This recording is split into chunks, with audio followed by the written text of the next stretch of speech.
तो बच्चों हमें मैथ्स 2 का पहला chapter basic concepts in geometry का प्रैक्टिस सेट 1.2 सॉल्व करना है। लेकिन उसके पहले वो सॉल्व करने के लिए जो बातें आवश्यक है, जैसे कि लाइन सेगमेंट यानी रेखाखंड, रे यानी किरण, लाइन रेखा, कॉन्ग्रुएंट सेगमेंट्स यानी रेखा सर्वांगसम रेखाखंड, प्रॉपर्टीज ऑफ कॉन्ग्रुएंट सेगमेंट्स सर्वांगसम रेखाखंडों के गुणधर्म, मिड पॉइंट ऑफ सेगमेंट यानी रेखाखंड का मध्य बिंदु, उसी प्रकार कंपैरिजन ऑफ सेगमेंट्स रेखाखंडों की तुलना, परपेंडिकुलरिटी ऑफ सेगमेंट्स और रेज यानी रेखाखंडों की लंबता, distance of point from a line रेखा से बिंदु की दूरी, ये सभी बातें हमें पहले समझना है। तो सबसे पहले हम समझते हैं कि रेखाखंड यानी लाइन सेगमेंट का अर्थ क्या है। तो यहाँ पर जो दिया हुआ है इसकी डेफिनेशन दी हुई है कि द यूनियन सेट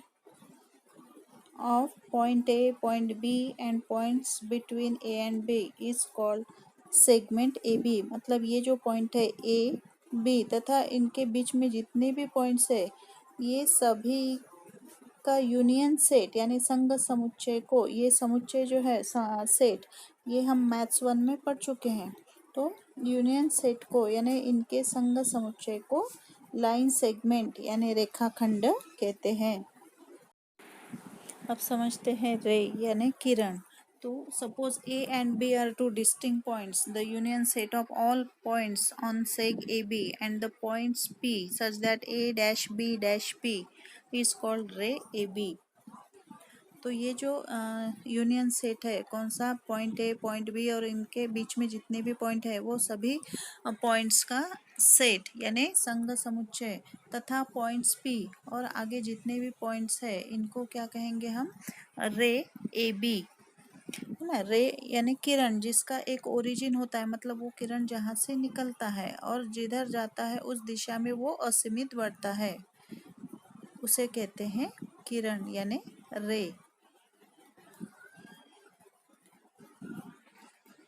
फिर है लाइन ए बी।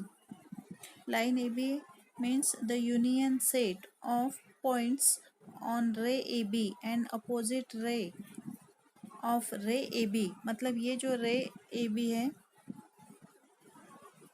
रे ए बी एंड अपोजिट रे,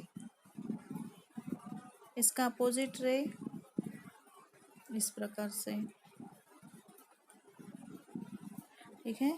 तो इसे कहते हैं लाइन ए बी यानी रेखा ए बी, जो दोनों तरफ असीमित बढ़ती है। उनका रेखा के कोई, लाइन के कोई एंड पॉइंट्स नहीं होते। उसके बाद congruent segments. Congruent segments if a length of two segment is equal, यानी दो रेखाखंडों की लंबाई, या फिर बोल सकते हैं दो बिंदुओं के बीच की दूरी, मतलब ए एंड बी तथा सी एंड बी के बीच का डिस्टेंस जो है वो इक्वल है, मतलब उनकी लंबाई जो है, लेंथ जो है वो सेगमेंट की कैसी है, इक्वल है, तो उसे कहेंगे कॉन्ग्रुएंट सेगमेंट्स। तो length A B is equal to length C D, then seg A B यानी रेख ए बी, सर्वांग सम रेख C D, seg A B congruent to seg C D. कब कॉन्ग्रुएंट होते हैं, जब उनकी लंबाई जो है, लेंथ वो इक्वल होती है। प्रॉपर्टीज ऑफ कॉन्ग्रुएंट सेगमेंट्स यानी सर्वांगसम रेखाखंडों के गुणधर्म। तो पहली प्रॉपर्टी है वो है रिफ्लेक्सिविटी यानी परावर्तकता। मतलब seg A B congruent seg A B, प्रत्येक रेखाखंड जो होता है सेगमेंट, वो स्वयं को ही सर्वांगसम यानी कॉन्ग्रुएंट होता है। रेख A B congruent seg A B congruent seg A B, इसे कहते हैं रिफ्लेक्सिविटी यानी परावर्तकता। दूसरा जो गुणधर्म है, प्रॉपर्टी, वो है सिमेट्री यानी सममिति। तो if seg A B congruent to C D, then C D congruent to A B, यानी ए बी सी डी को कॉन्ग्रुएंट है, तो इसका मतलब क्या है, सी डी ए बी को कॉन्ग्रुएंट है, इसे कहते हैं सिमेट्री यानी सममिति। उसके बाद थर्ड प्रॉपर्टी है ट्रांजिटिविटी यानी संक्रामकता। तो if seg A B congruent C D and C D congruent E F, यानी ए बी सर्वांग सम है सी डी के साथ और सी डी सर्वांग सम है ई एफ को। मतलब ए बी और ई एफ भी कैसे हैं, सर्वांग सम। यानी पहला रेखाखंड दूसरे से सर्वांग सम है, दूसरा तीसरे से सर्वांग सम है, तो पहला और तीसरा भी सर्वांग सम यानी कॉन्ग्रुएंट होता है। इसे कहते हैं ट्रांजिटिविटी यानी संक्रमकता। नेक्स्ट है mid point of segment. If A dash M dash B, मतलब ये तीनों कोलिनियर पॉइंट से एक रेखीय बिंदु है, तो seg A M congruent to seg M B, मतलब ए एम और एम बी का डिस्टेंस जो है वो कैसा है, इक्वल है, then M is called mid point of seg A B. ठीक है, तो ये ए और बी के, ये ए एम तथा एम बी, ये दोनों डिस्टेंस जो है ये कैसे हैं, इक्वल है। इसका अर्थ क्या है, एम जो है, पॉइंट एम जो है वो मिड पॉइंट यानी मध्य बिंदु है किसका, सेग ए बी यानी रेख ए बी का। Next comparison of segment. Comparison of segments यानी रेखाखंडों की तुलना। अब यहाँ पर दो रेखा सेगमेंट्स है A B and C D, A B and C D. तो ये जो ए बी है ये दिखने से पता चलता है कि उसकी लेंथ जो है, लंबाई, वो सी डी से कम है, मतलब A B less than C D, या फिर बोल सकते हैं C D greater than A B. तो ये कंपैरिजन किसके आधार पर होता है, उनकी लेंथ यानी लंबाई के आधार पर।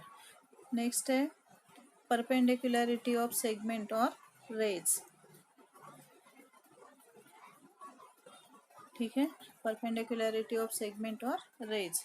यदि दो सेगमेंट्स या एक सेगमेंट और एक रे या दो रेज एक दूसरे को परपेंडिकुलर है, मतलब 90 का एंगल है, तो उसे कहेंगे हम परपेंडिकुलरिटी ऑफ सेगमेंट और rays. Next distance of point from a line. ठीक है, जैसे कि ये लाइन ए बी है यहाँ पर और पॉइंट सी, तो ये जो डिस्टेंस है C D, distance C D या लेंथ सी डी जो है, मतलब पॉइंट सी ए बी से उतनी दूरी पर है। मानो length C D is equal to A है, मतलब सी जो है डी से कितनी दूरी पर है, डिस्टेंस पर है ए, यानी इस लाइन से लाइन ए बी से पॉइंट सी जो है वो ए के दूरी पर है। तो बच्चों अब हम स्टार्ट करते हैं प्रैक्टिस सेट 1.2। उसका जो पहला क्वेश्चन है क्या है वो, the following table shows points on number line and the coordinates decide whether the pair of segments given below the table are congruent और नॉट। तो seg A B and seg D E congruent है क्या, वो हमें अभी अभी हमने देखा कि कोई भी रेखाखंड जो है सेगमेंट, वो कब कॉन्ग्रुएंट होती है, जब उनकी लेंथ समान होती है, लंबाई उसकी समान होती है। तो लेंथ मतलब ही क्या है, डिस्टेंस। तो लेंथ हमें क्या निकालना है, लेंथ ए बी तथा लेंथ डी ई। ठीक है, मतलब दोनों ए तथा बी के बीच का डिस्टेंस और डी तथा ई के बीच का डिस्टेंस कौन से फॉर्मूले द्वारा, डिस्टेंस फॉर्मूले द्वारा। तो डिस्टेंस ए बी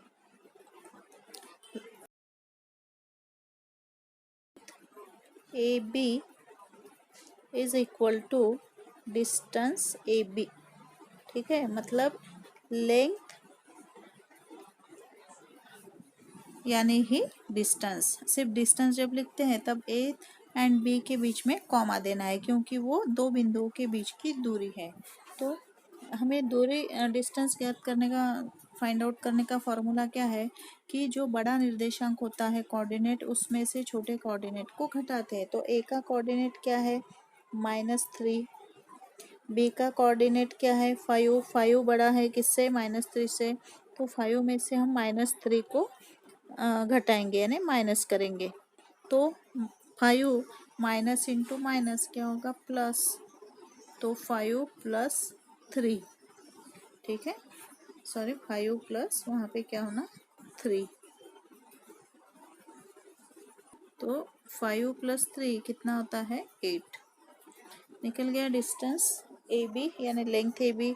अब क्या फाइंड आउट करना है? लेंथ डी ई यानी डिस्टेंस डी कॉमा ई। अब डी का कोऑर्डिनेट क्या है? -7 और ई का कोऑर्डिनेट क्या है? 9। मतलब 9 बड़ा है किससे? -7 से। तो 9 -9 में से घटाएंगे किसे? -7 को। माइनस इंटू माइनस प्लस, सो 9 + 7 यानी कितना होगा? 16। तो डिस्टेंस डी ई यानी लेंथ डी कितना आया? 16 और लेंथ ए बी कितना आया? 8। ये दोनों इक्वल है क्या? लेंथ नहीं है, मतलब segment A B and segment D E are not congruent. So length A B not equal to length D E. Therefore आपको यहाँ पे लिखना है therefore seg A B and seg D E are not congruent. रेक A B तथा रेक D E सर्वांगसम नहीं है। तो बच्चों ये जो सेकंड एग्जाम्पल है ये आपको करके देखना है, और ये थर्ड एग्जाम्पल जो है seg B E and seg A D congruent है कि नहीं वो बताना है, वो हम लोग यहाँ पे करते हैं। तो बच्चों हमें यहाँ पर seg B and A D congruent है कि नहीं वो बताना है, मतलब डिस्टेंस बी और distance A D find out करना है। तो length B E is equal to distance B E. तो बड़ा कोऑर्डिनेट कौन सा है? बी का कोऑर्डिनेट है 5 और ई का है 9। 9 बड़ा है, मतलब क्या करेंगे? 9 - 5। देयरफॉर कितना आएगा घटाने पर? 4। ठीक है। उसके बाद length A D, length A D is equal to distance A D. ठीक है, तो इधर करते हैं हम लोग। क्या आएगा? डिस्टेंस ए का कोऑर्डिनेट -3 और डी का कोऑर्डिनेट -7। हमें पता है कि जो माइनस नंबर होते हैं उसमें जो संख्या बड़ी दिखती है वो एक्चुअल में छोटी होती है। मतलब यहाँ पे -7 छोटा है किससे? -3 से, यानी -3 बड़ा है। तो -3 में से घटाएंगे किसे? -7। Therefore -3 minus into minus +7। तो 7 में से 3 घटाएंगे तो कितना आएगा? 4। मतलब लेंथ बी ई 4 आया और लेंथ ए डी भी कितना आया? 4। यानी B E is equal to length A D. ठीक है, दोनों की लेंथ इक्वल है, मतलब seg B E congruent seg A D. Hindi में यहाँ पे क्या लिखेंगे? हिंदी वाले रेक। दोनों की लेंथ इक्वल है, मतलब वो कॉन्ग्रुएंट है। अब ये जो सेकंड एग्जांपल है, point M is the mid point of seg A B, यानी बिंदु एम ए बी का, रेक ए बी का मध्य बिंदु है। If A B is equal to 8 then find the length of A M. M जो है वो ए बी का मिड पॉइंट है। तो बच्चों अब ए बी जो है वो कितना दिया हुआ है? 8, और एम जो है वो मिड पॉइंट है ए बी का। मीन्स ये A M and M B, ये डिस्टेंस कैसा होगा? इक्वल होगा, क्योंकि एम मिड पॉइंट है। तो लेंथ ए एम हमें फाइंड आउट करना है, ए एम। और ए बी जो है वो दिया हुआ है, कितना है ए बी? 8। तो एम कितना आएगा? अब ये इक्वल डिस्टेंस है A M and M B, मतलब ए एम जो है ए बी का हाफ होगा, यानी आधा होगा। So therefore length A M is equal to half, यानी 1/2 into length A B. So 1/2 into A B कितना? 8। देयरफॉर ये कितना हो गया? 8/2। सो 2 से डिवाइड करेंगे, 2 4 ज़ा 8, यानी कितना आएगा? Length M is equal to 4।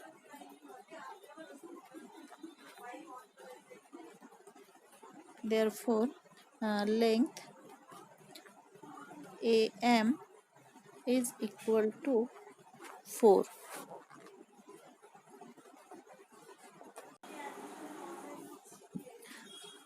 In third example, P is the midpoint of sec CD. P is the midpoint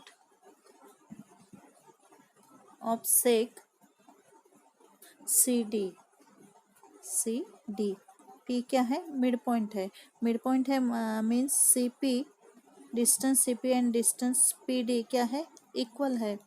तो CP दिया हुआ है यहाँ पे 2.5. CP 2.5 and length CD find out करना है. Length CD. ठीक है. तो हमें पता है कि CP जो है ये कैसा है? हाफ है किसका? CD का. यानी CD जो है वो 2 टाइम्स होगा, दुगना होगा किसका? CP का. So length CD find out करना है हमें. तो length CD is equal to 2 times length CP. Therefore 2 into CP कितना दिया है? CP 2.5. तो 2 इंटू 2.5 इज इक्वल टू कितना होगा? 5. Therefore answer length CD is equal to 5.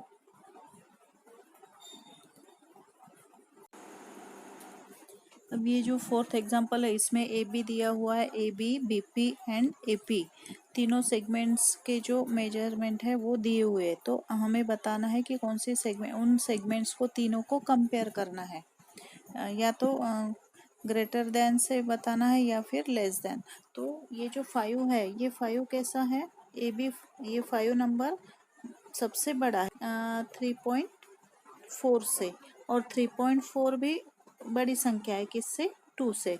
Therefore 5 greater than 3.4 and 3.4 greater than 2. अब ये 5 है ना, किसका माप है? AB का. देयरफॉर AB ग्रेटर देन 3.4 क्या है? AP एंड ग्रेटर देन 2 क्या है? BP. Therefore AB greater than AP and AP greater than BP. Therefore अब इसको हम सेग लगाएंगे यानी रेक. Seg AB greater than seg AP and seg AP greater than seg BP. ये जो फिफ्थ क्वेश्चन है इसमें क्या लिखा हुआ है? Write the answers to the following questions with reference to the figure given below. मतलब ये जो लाइन दी हुई है इस पर पॉइंट्स लिखे हुए हैं, तो वो लाइन देख के हमें जो नीचे क्वेश्चंस दिए हैं उसके आंसर लिखना है. तो पहला क्वेश्चन क्या है? Write the name of the opposite ray of रे RP. जो किरण RP है, रे RP, उसका अपोजिट रे यानी विपरीत किरण का नाम लिखना है.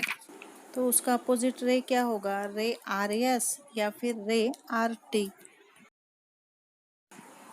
Then second question, write the intersection set of ray PQ and ray RP.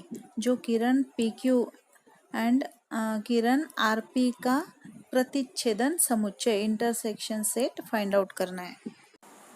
तो रे PQ एंड रे RP को आगे बढ़ाते हैं. हमें पता है कि जो रे है वो बढ़ता है आगे, मतलब RP में भी क्या आएगा? PQ आएगा.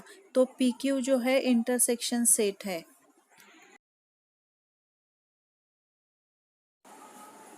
In third question, write the union set, संघ समुच्चय लिखना है, of ray PQ and QR. यानी दोनों तरफ एरोज आते हैं, मतलब ये क्या हो गई? लाइन. या तो लाइन PQ या बोल सकते हैं, या फिर लाइन QR.